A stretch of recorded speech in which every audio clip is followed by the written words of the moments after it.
I will be using Fimo Professional for this one, and please read the video description to get the measurements.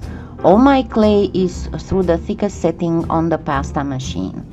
Now please watch how I'm doing the Skinner blend, because I want that terracotta tinge to go throughout the Skinner blend, but have a little bit more color towards one end than the other. But the whole jelly roll will be tinged with that terracotta. So I just made a very thin string, and then I will be also adding a little bit of gold. And as you can see, I'm only cutting first one strip and putting it all across. If you haven't watched yet my Skinner blend tutorial, I will put a link to that, and also I'll put it in the cards, because that's where I show how you can manipulate a Skinner blend just by adding here and there certain hues and colors and tints and shades. Now once I got my Skinner blend all done, of course I will prepare it to do a jelly roll, and that is, I will first stack it in two, get it through the pasta machine in length this time, and then cut it again in two in length and get it again through the pasta machine. If you watched my videos before, you know that I like my jelly rolls and my fan stacks to be very, very nicely defined when it comes to the gradient, and that is why I will do my strips of Skinner blend very, very long, so there wouldn't be much in terms of lines separating various hues of the Skinner blend gradient. And then of course you consolidate your jelly roll to make sure that you have no air pockets in it. And then what I will be doing, I will be wrapping it in two sheets that are on the thinnest, not the thinnest, but on the thinner setting. That is a 7 on my atlas, and the 7 is pretty much the third thinnest setting.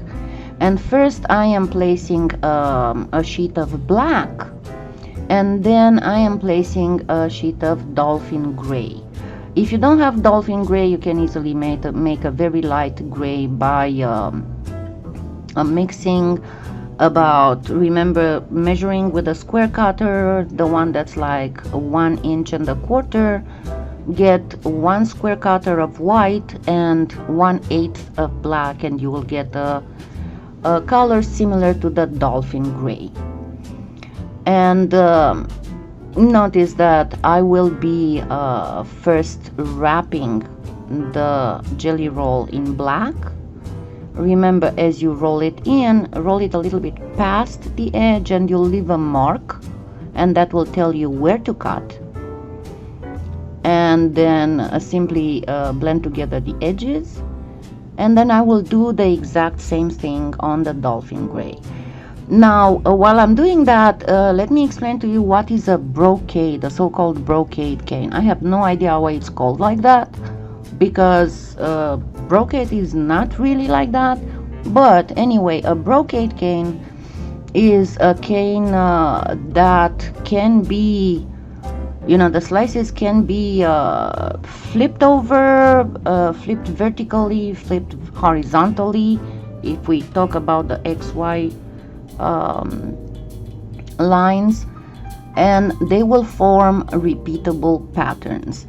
In this one, I will do a kind of a fleur-de-lis that will be equal in all sides, not exactly like a normal fleur-de-lis is, but it is a brocade triangular cane.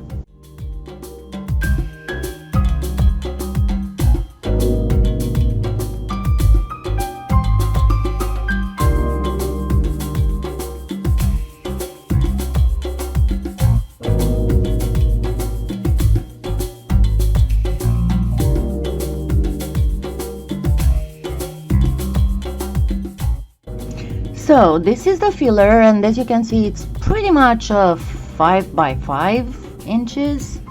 So let's start making the fleur-de-lis. As I said, it is an approximate fleur-de-lis, and I actually made 2 petals on each side, not just one, because there are many variants of the fleur-de-lis, which, by the way, fleur-de-lis means a lily flower, but it seems that initially in heraldry it was a bee, not a lily flower, but that's just some useless trivia.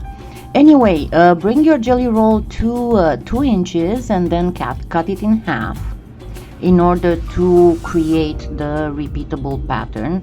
Make sure that your halves have perfectly sliced ends. And then what you need to do is to practically flatten the 2 halves. This being Fimo Professional, it will not be as easy as it is with Premo. Of course, you can do this with Kato as well, and I honestly strongly suggest that you do not use Premo or Soufflé for this, because apparently both in the Premo and in the Soufflé the white is all stretchy and really not very good for caning at this very moment. Anyway, once you extend it a little bit, flattened to about 2 1/4 inch, cut it to 3/4 to 1 inch on one side and the rest on the other side. These will be the 2 extra lily flower petals. And now let's take the other half of the jelly roll and flatten it only to about 1.5 inches, and then cut it in 2, as you can see, in length. Then one of the halves we are going to extend it to get to the same height as the other 2, and then gently squeeze it more on one side, so it would have one side that's towards the ends a little bit thinner than the other end, and the other half you simply elongate it a whole lot. And you see, once I did that on the first half, again cut it so you'd have 1/2 inch on one end and the remaining on the other end. These will create the middle petal, the bigger part, and on the smaller part you will create the little barrette that holds the petals together. You will see here in a minute. So what I'm doing now, as I said, I am squeezing one end of the other part that was cut to be thinner towards the end that does not have a rounded edge. The 2 petals that I have cut previously, I am going to round them up using my roller, and then one of the small cane benders, but you can use the handle of a paintbrush if you want for the smaller one. And I'm using the larger roller for the larger petal, because you need one to be more curved than the other, because they come a little bit curved from the main petal. And again, you can use just one petal, you don't have to do 2, but for all intents and purposes of having everything nice and fitting with all the measurements, I am doing 2 petals. I hope that this is not too complicated, sounding too complicated. You'll see in a minute once I start putting them together exactly what I mean. I know it sounds a little bit complicated, but I assure you it is not.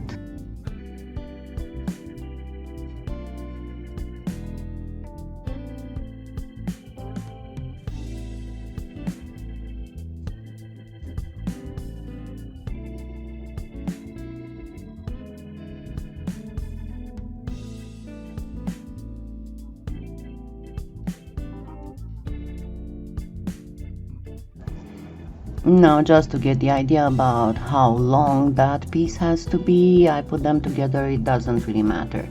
Now, what you need to do with your filler on the thickest setting on the pasta machine, cut strips that would be as wide as the pieces of cane are tall. And get as many as you can. Keep re-rolling through the pasta machine the filler clay that you have, and construct as many of these sheets as you can. And also another sheet that will be pretty much, again, I put it on the setting number 6 on my atlas. That would be the 4th thinnest setting, and that we need to place on just one side of the petals, just to define them whenever they come together. You do not want to put that on both sides of the petals, because you don't want that filler to be too thick when they come together. So pretty much this is how they are going to be.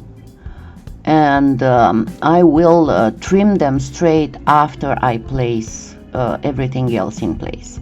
So, as I said, put this thinner sheet on one side of the petals and just trim it whenever the tip of the petal ends, and do that for all 3 petals.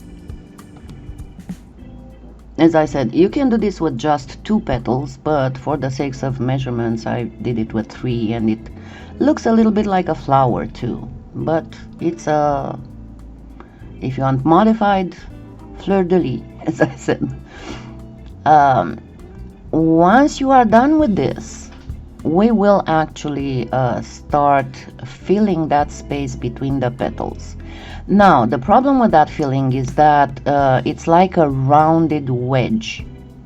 So in order to achieve that, we need to go start with a very elongated diagonal cut, and then place the sheet with the diagonal cut about 1/4 of an inch from the base of the petal, and then bring it over. Place the second diagonal cut, again about 1/4 of an inch, from the edge of the first sheet, and bring it over. And this is how you create the curved wedge between the smallest and the middle petal. Now, for the space between the middle petal and the petal in the middle, you start the same way by placing the long diagonal cut about 1/4 of an inch from the base of the middle petal. Only that you will see when I put them one near the other that that wedge is a little bit different than the other one. And yes, bring it over all the way to the end. Remember, in other canes when I showed how to fill, I told you fill extra and then you can just trim it. Place the second sheet the same as before, 1/4 of an inch from where the first sheet was placed. Only that for the third sheet, do the same, a long diagonal cut for the edge, but place it, and I will show you why, because if you place it another inch, it will not sit properly and not fit properly. See, it has to be placed pretty much where the other one was, the second sheet, that is. Because you have the wedge there gets much wider at that point of insertion. And now all we have to do is to fill in that smaller wedge that's between what we just put there and the middle petal. So we are placing a 4th sheet, and then we create a very elongated pointy triangle to fill in the remaining space that's between the tip of the middle petal and the rounded wedge that we have just filled.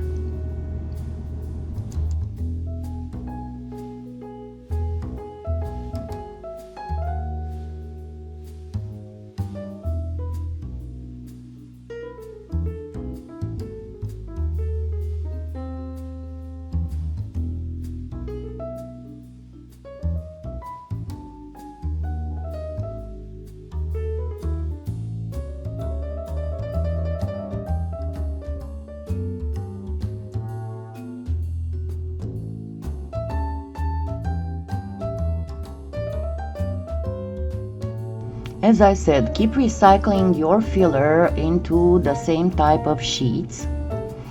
And now we will start working on the remaining of the triangle repeatable cane. And first we need to bring, because you'll have to have a straight angle there, so we still have a little rounded wedge that is under the smallest petal, and we need to bring that to be perfectly straight, because as you can see there's the straight angle, and we will do a little bit of trimming to make sure that we have a perfectly straight line there, but just keep filling all the way on top of the petals. No worries, as I said, we shall trim that, but first let's create our straight angle triangle and then trim it so we can have a perfectly straight line, because in this case you do not want to cause deformation, otherwise your triangular brocade cane will not match that well. Make sure that you turn the cane around, you flip it over to ensure that you have a perfect line on both sides, and of course you can recuperate some of the filler clay that you have there. Then place that barrette that keeps the petals together, and then all we have to do now is to fill what's on the other side of the barrette with filler. And you need to first place one of those thin sheets, the same to define the separation between the petals and the barrette, then place the barrette, after which you fill with another sheet or two of the filler to continue all the way to the end. And we already have our triangle kind of shaping up, but we'll have to help it, of course. So with all those remnants you can create your little sheets that go on the other side of the barrette to fill the straight line that you need for your triangle. And then we will be left with, remember, we still have the 1/4 of the jelly roll log that I told you will be used to create that diamond shape border that ensconces the fleur-de-lys in the brocade pattern. So we shall shape it next.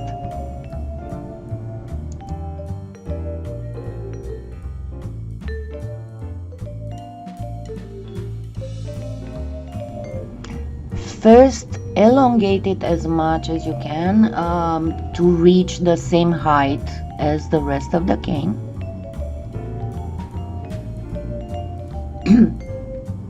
Excuse me. After which you need to elongate it, of course, in width, because it will have to cover almost all of that side of the triangle. But you also need to cut away the two sloped edges. Those edges will form a little pattern in the corners of the diamond, and for that you need to curve them as well. And you see I'm using one of the little cane benders, but you can use the handle of a paintbrush or a dowel or something, and then create a snake out of the filler, cut it in two, and fill the inside curves of your little rounded up shapes that go in the corners. I don't know how to call them otherwise. They look kind of like periods, quarter circles. And then we will need something to fill the little space between those quarter circles and the rest of the triangle, so just create little strings out of polymer clay. Make sure that it is well aligned to the edge of the triangle on both sides, the points of the triangle if you want, on both sides.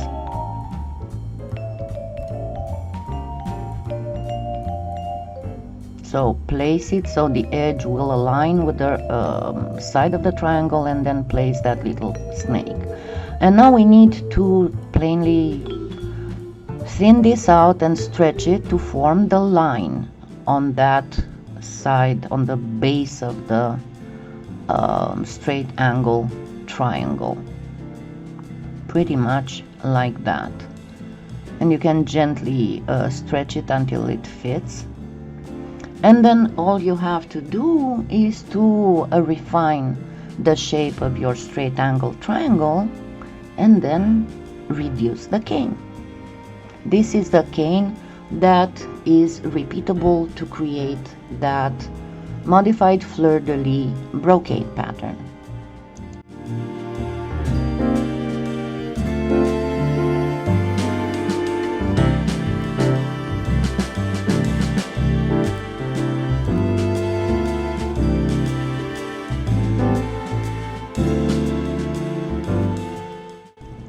Once the cane is reduced enough, let's make our first square of the repeatable pattern. So I will cut it in two, and then of course I will reduce one of the halves until it is long enough that I can cut it in two by itself.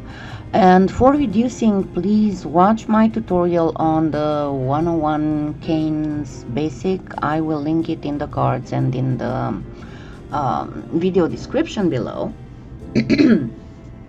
So gently reduce it until you can cut it into a manageable, and I'm talking manageable in terms of height, halves. Then absolutely put the halves together to create a new straight angle triangle. The straight angle part is very, very important, because otherwise you will not be able to create them properly. It can be just slightly askew, but not by much, because if you do deform that original triangle cane, you will not get a perfect match on the repeatable brocade pattern. So once you have created this triangle, obviously you need to reduce it until you can cut it in half again, and this time you will create your final rectangular brocade that can then be tiled to create the actual brocade pattern. And I will show you how to actually use this pattern, but before that let's see how the square looks like. And you can see why I said a modified fleur-de-lis. And once again, you can do it with just one side petal on the sides of the middle one, but I just preferred to do it this way. It helped with the measurings, and I'm a little bit OCD on that. Anyway, gently reduce this. I did not find my square pairs to reduce it, so I had to reduce it the normal traditional way using the roller, but this is how it looks in the end. So let's cut a few slices and put them together so you can see how it should look like, after which we will do a project. Yes, in this same video. I'm not going to divide it.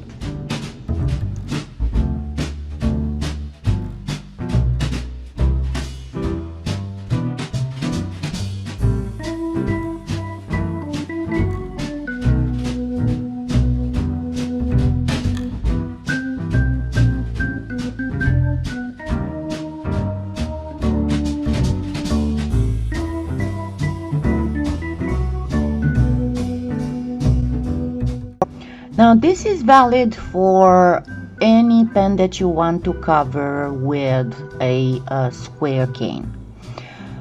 First, get your a sheet of clay, scrap clay, on a thinnest manageable setting. On my atlas it's like a 7, and then cut it to the length of the pen, and of course you'll have to cut a straight edge.